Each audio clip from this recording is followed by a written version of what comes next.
This video is brought to you by Smart DNS Proxy, link in the description.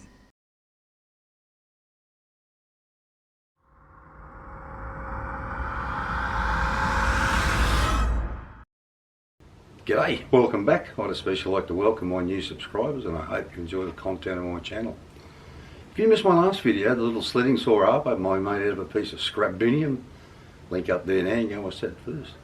Then come back and watch this one. Well, this week another kind of left field thing. I don't think I've ever seen a video on it anywhere. So let's head over to the bench, see what I'm going to get up to.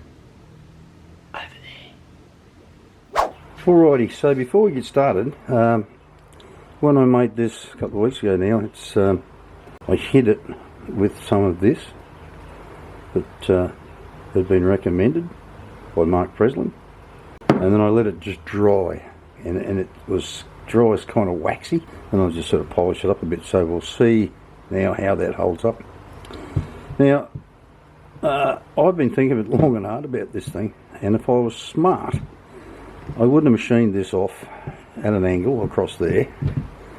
I would have just milled a bloody slot in it and left all that bulk on there, and then maybe just counterbored 4 holes here with an end mill, and then got down in there with a tap and threaded them. But I didn't do that, so now I've ended up with this.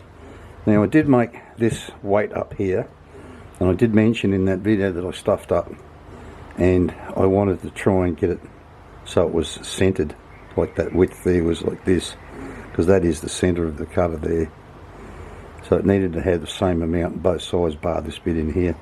But I got that wrong. Now it did improve it somewhat, but you know, and it did make a beautiful cut. Where is it? And here's that what it cut, right?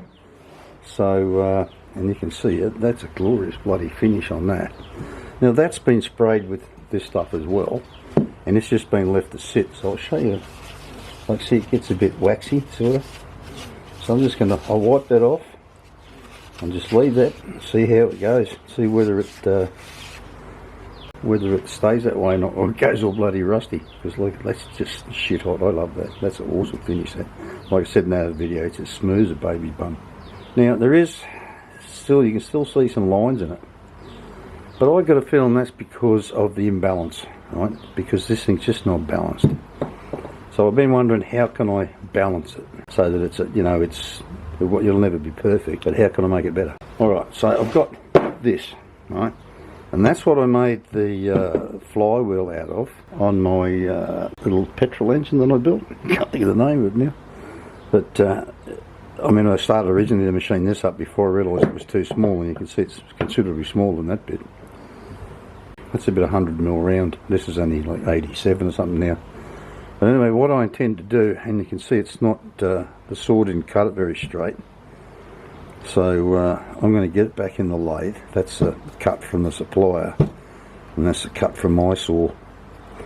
I'm going to set it up in the lathe and try and machine just a little bit of a flat in here and drill a hole through the centre, and then bolt it onto the face, and so that I can turn it around this way and face that side, clean it up.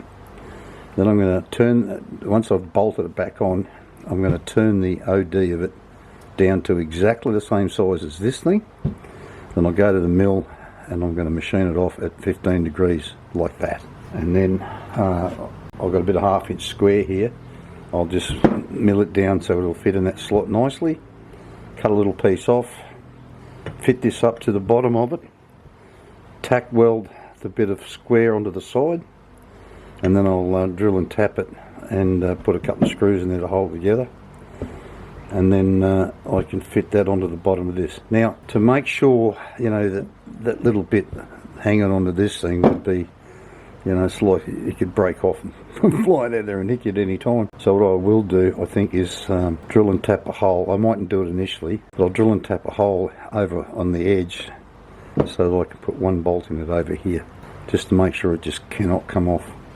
But that's what I got in mind. So like I said, I don't think I've ever seen another video on someone trying to balance a fly cutter, but that's what I'm going to try and do, because you know, those have been with me for a while know that I don't mind getting out of my comfort zone. So that's what I'm going to do. Alrighty, so I actually got which side was which arse about. This side here is the side I cut, the rusty side's the supplier cut. And as you can see, this is a bit wonky. Now I can't go clamping up against that side, so the plan is just to drill a hole through it and then get the my little carbide bar, this one, and just make an area that's flat so that I can put a bolt or nut in the chuck, then put a bolt in it and clamp it up so I can turn the outside of it. Casting shadows when I do that.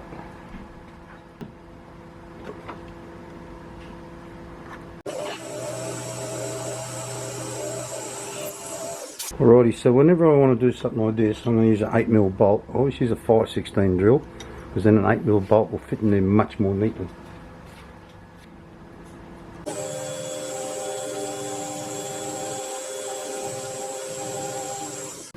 Alrighty, so that'll give me a nice flat area to clamp up against. So get that out of there. Well, I'll turn this camera off for a minute, might even move it.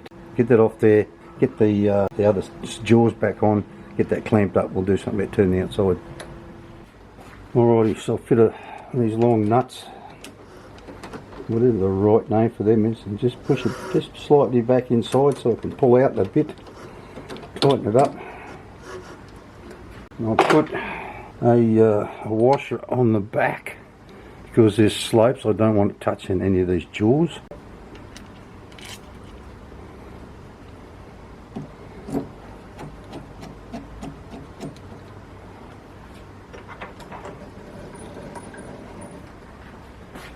Tighten this up as tight as I can do it.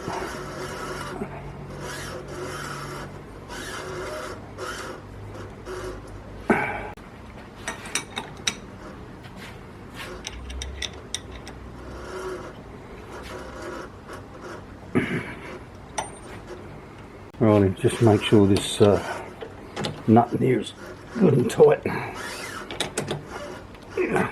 Right, give it some juice. What's it look like? Oh, it's pretty reasonable. Yeah, so I'll face this side off for this to get a decent finish on that.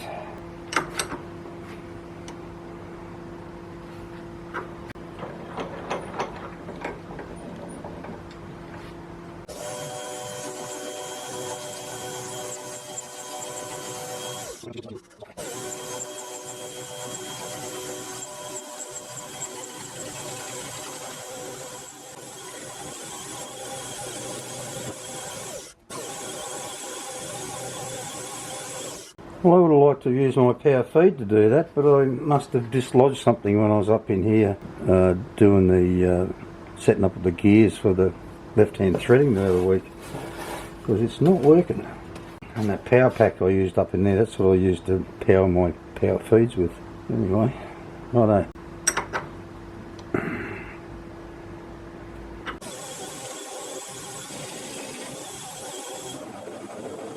I think I'm going to skip coming this way and just feed in.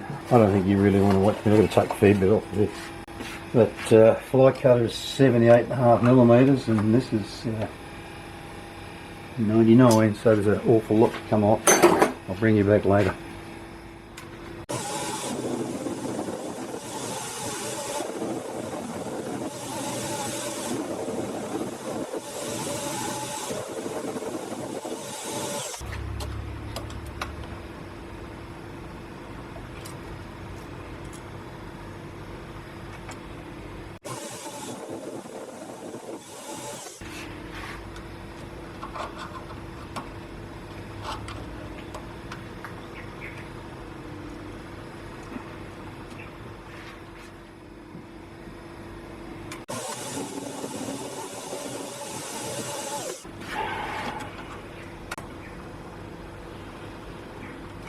I'm shooting for 78.04, but I've undershot it a bit, but that doesn't matter. Alrighty, I don't mind telling you that was bloody hard work. I tried 3 different tips, 2 different bloody tool types. Nothing seemed to work, and eventually I found the aluminium tip worked the best, but cutting that way, not that way. Anyway, shit happens, doesn't it? That's fucking red hot. I think I'll just chamfer that edge there, nearly iced coffee o'clock, so I'll let it cool down. I might come back outside, and I might not, because I'm sweating profusely. I just about filled a bloody small shopping bag full of this stuff. Alrighty, so until later. Alrighty, so let's get in and do this. I'll go about it the same way as I did the fly cutter. Only this time I'm going to be down working between the jaws, so I'll put a piece of aluminium in each side.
Alrighty, so because I had to take so much, oh Jesus that's hot, off the other side to get it cleaned up.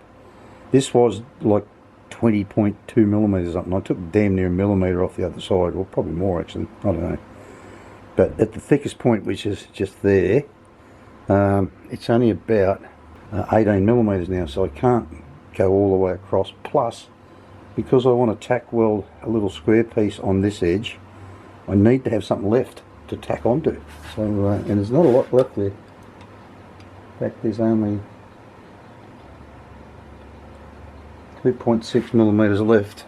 Oh, I don't know that I really need to do. What I want to do is run the old fly cutter across there, just to get it nice and flat. Plus lunchtime, so and like I said, that's red hot. This is red hot. So I think I'll go and have some lunch, and after lunch I'll take a light cut off that with my old fly cutter.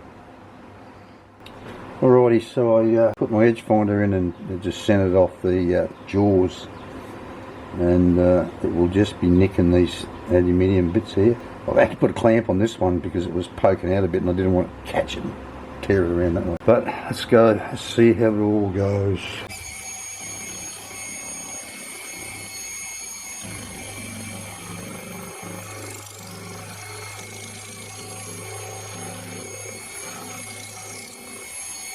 Kind of what I was expecting, because that that cutter puts a fair bit of strain on everything at a 3 millimeter deep cut. That was a 0.1 that second past the first one, I was barely touching it. I'll go another 0.1.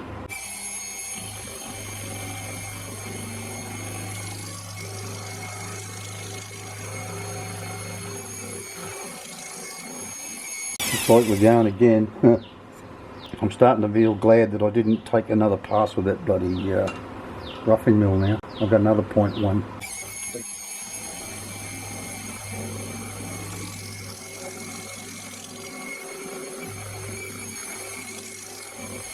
Far out, I can't believe I still haven't got it all. Oh, we've got another 0.1. Rubbish trucks out the front.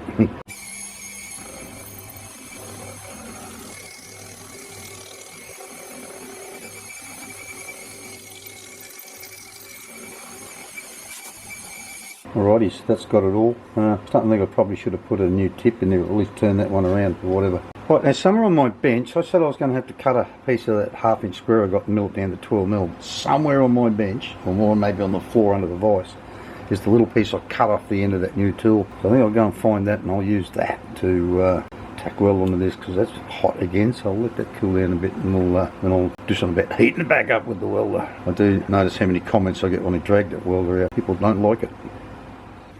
Alrighty, I always looked at this thing arse about. It's not the thin end I've got to weld onto that, and that was right where I right left, it's sitting over on the back of the vise because it was hot when I cut it off with the angle grinder. It's the big end that gets welded on there, the heavy end. And down the other end, this is sticking back. Can you see that? You're sticking back past the edge, so I need to, I was looking, I'll have to cut a piece out of there to allow for that. But I think I'm going to put this back in the bloody mill and try and get it back to where it was and finish milling it off. Knock the top right off it. So that I don't end up with a gap back here like that. Won't be easy to set it back up, but thank God I got that. That was sort of set up in the centre, so it won't be too hard to get it close to where I had it. I'll get it back in and I won't bore you with that. And when I've done that, I'll come back over and I'll show you. I'll tack it onto here. Alrighty, so it's come down to quite a thin wedge there now.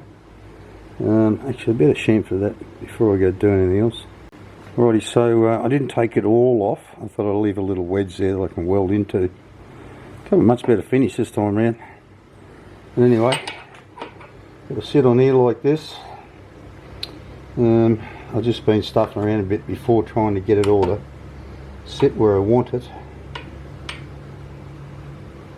I'm kind of struggling to do that, to be honest with you.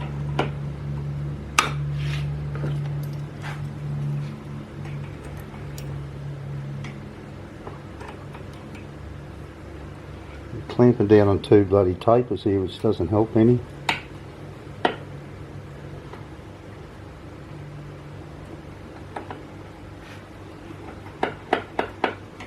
It's catching on something, I don't know what the hell it's catching on. What the hell is it catching on? Oh, I dropped it on the bloody floor the other day and landed here and put a big ding in it, but it file that off.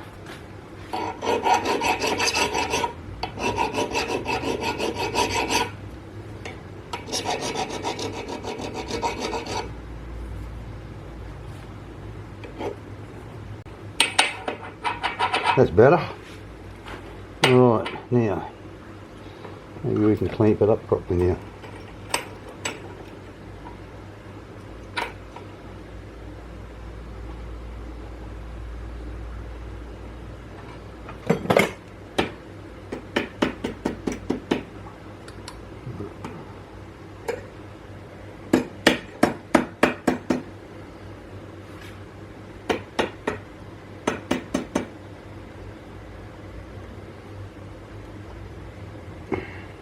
Just keeps moving. Oh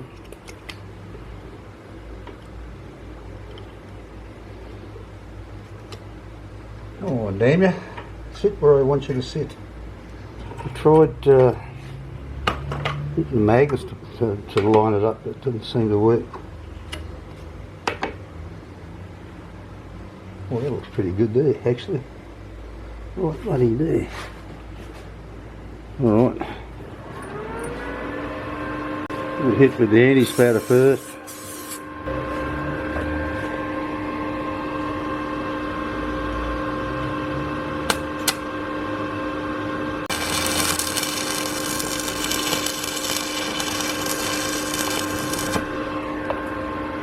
It's not exactly what you'd call a bloody spot weld, is it? Just hit the camera with my bloody welding mask. I really do. The more I bloody work on stuff here, the more I wish I had a MIG welder.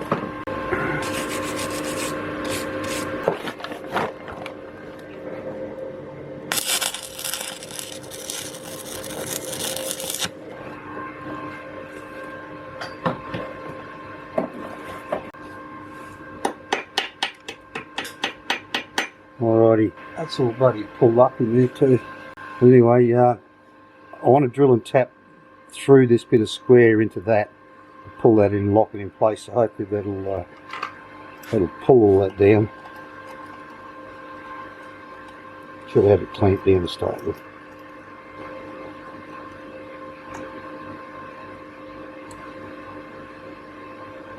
Rightio, so I'm going to let all that cool down. Just been up and bought myself a nice coffee, so I'll go and drink that and I'll come back and have a look at this. Alrighty, so I've had the edge finder on that and worked out where I want to put it. I was going to go dead centre this way, but I've changed my mind because I decided it was a bit too close to the edge, because I forgot that this is hanging out over the side.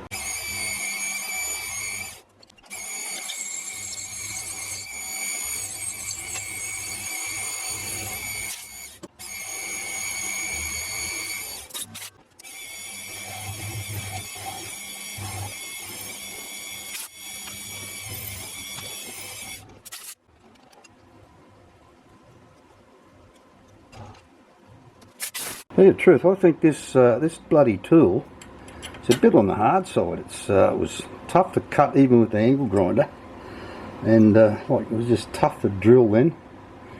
It's just a bit on the bloody hard side. Oh, I might have to grind the top off. That just didn't seem to want to cut in anymore with this. In fact, I think I might even blunten that. It still feels fairly sharp, but I didn't want to cut into it. But I might have to grind the top off that. Just that doesn't sit up too much. Right, so that's that side of it done. So it's late in the day now, so the rest is for tomorrow. And then what I'll do tomorrow is set it up back on top of the fly cutter, and then drill a hole down through well, one side. It's probably this side, I think, to put one bolt in it just to make sure it can't come off, instead of just relying on the one little grub screw on the side. At this point in the video, I'd like to thank my patrons. This continued support is greatly appreciated. If you'd like to become a patron, there's a link down in the description. You can sign up there and drop me a couple of dollars every month. If you don't want to be a regular contributor, there's always buy me a coffee. Now, let's get back to the build.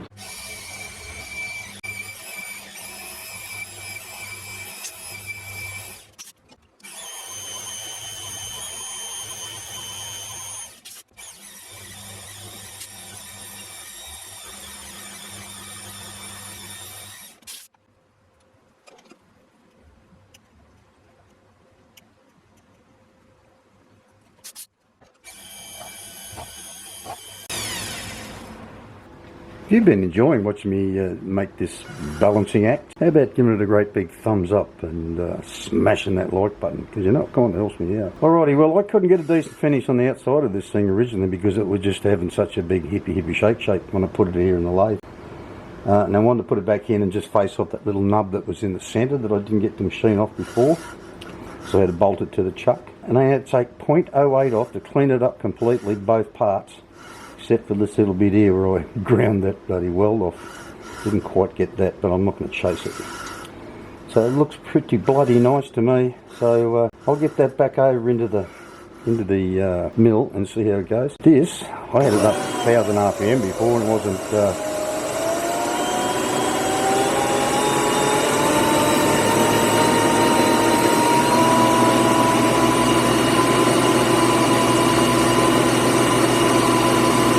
You know, 1400 RPM, just not exactly shaking the shit out of it, so I'd say that's mission accomplished. But anyway, we'll get it into the mill, we'll set it up, and I'll fly cut the other side of that bit I did before and see what sort of a finish you get and see if it improved it any at all. Alrighty, so it's the moment of truth. This thing is less rigid than the lathe is. I've got this spinning about 900. Once you get much up above 1000, it just shakes a little bit, but not much. So got this running at 900 RPM.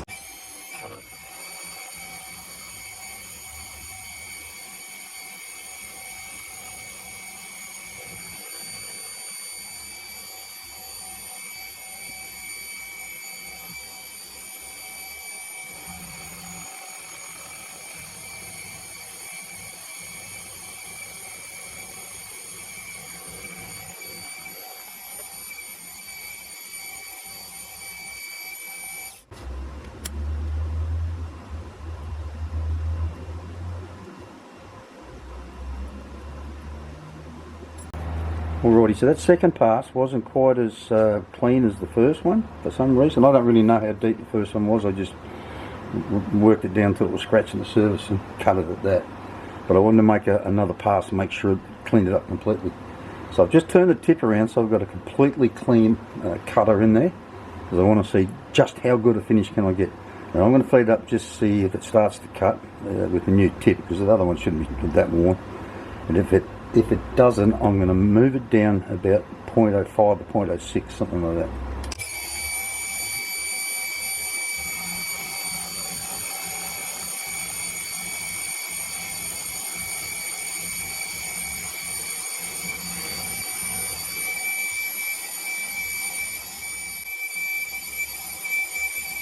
Well, to be completely honest, that's worse than the unbalanced finish I got on the other side. But I can't be completely sure that the other end of that cutter, the tip when I just turned it around, was unused. So I'm going to get a new one out, and I won't make you watch it. I'll bring you back later after I've done it and see if it improves it or not. Well, I've made several passes over that. One with another 0.8 radius tip, and then I tried a couple of the 0.4 radius tips I've got, because they were what I used to get the best finishes with the old one from. Now that's the best one I've got so far, and that was from some unbranded, no-name Chinese tip, 0.4 radius. But it's not what I'd call perfect by any stretch of the imagination, but it was the best one I got. I did have some Mitsubishi tips that were doing an awesome job, but I ran out of them. I can't seem to find any more. But anyway, I hope you've enjoyed watching me stuff around with this and try to improve this thing. And I'm going to call it quits, because this has gone on long enough. It's too freaking hot out. It's 37 degrees out here at the moment. So that's it. Finished for this week. I'm not sure what I'm going to do next week yet. So maybe the tool and cutter grinder fix that up. But anyway, thanks again for watching, and I'll see you all next week. Bye bye.